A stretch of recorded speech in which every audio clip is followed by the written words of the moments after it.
Queen Elizabeth II was born April 21st, 1926.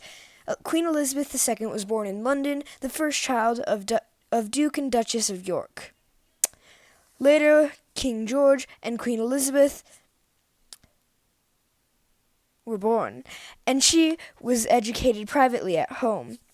When her father died in February 1952, Elizabeth became head of the Commonwealth and Queen Regent of the seventh independent Commonwealth country, the United Kingdom, Canada, Australia, New Zealand, South Africa, Pakistan, and Ceylon.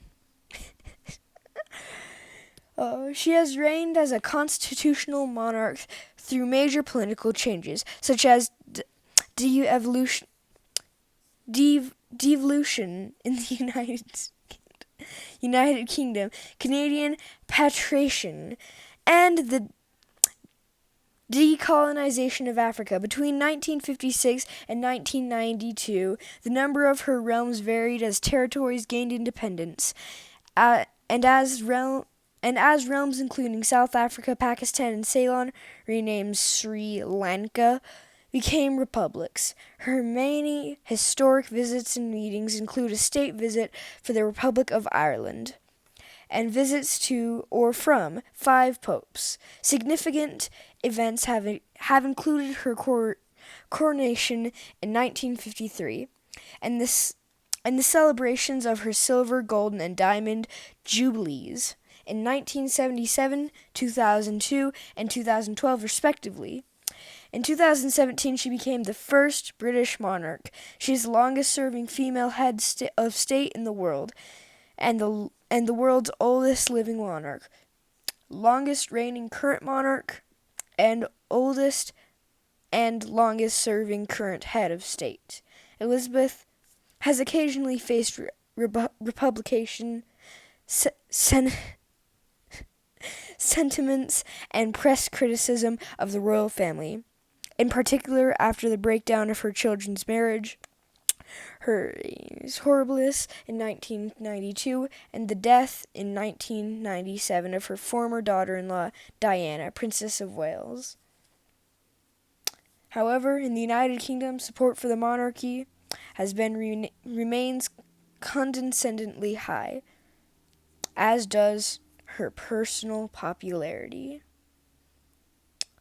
Queen Elizabeth II's birthday is today.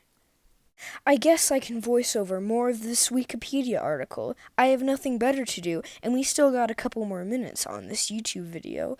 Acceleration of decolonization. The 1960s and 1970s saw an acceleration and decolonization of Africa and the Caribbean. Over 20 countries gained independence from Britain as part of a planned transition to self-government. In 1965, however, the Rhodesian Prime Minister Land Smith, in opposition to moves towards majority rule, unilaterally declared independence while expressing loyalty and devotion to Elizabeth. Although the Queen formally dismissed him and the international community applied sanctions against Rhodesia, his regime survived over a decade. As Britain's ties to its former empire weakened, the British government sought an entry to the European community, a goal it achieved in 1973. In February 1974, the British Prime Minister Edward Heath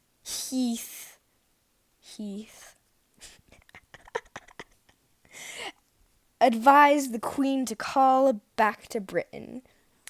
The election resulted in a hung parliament. Health's Conservatives were not the largest party, but could stay in the office if they formed a coalition with the Liberals. Health only resigned when discussions on former coalition foundered.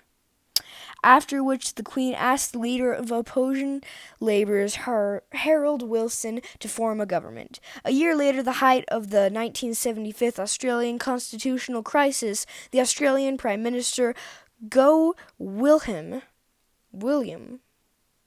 It's Whitlam. Whitlam. No. Whitlam was dismissed from his post by Governor General Sir John Keir after the opposition-controlled Senate rejected Whitlam's that's a nice name budget's proposals. As Whitlam had a majority in the House of Representatives, Speaker Gordon Scholes appealed to the Queen of reverse Keir's decisions. She declined, saying she would not interfere in decisions reserved by the Constitution of Australia for the Governor General. The crisis fueled Australian republicanism. Republicanism. All right. Well, now that you know a little bit more about Queen Elizabeth II, know that she'll have an amazing birthday. How old is she turning? Hold on, I'm going to look that up real quick. See ya.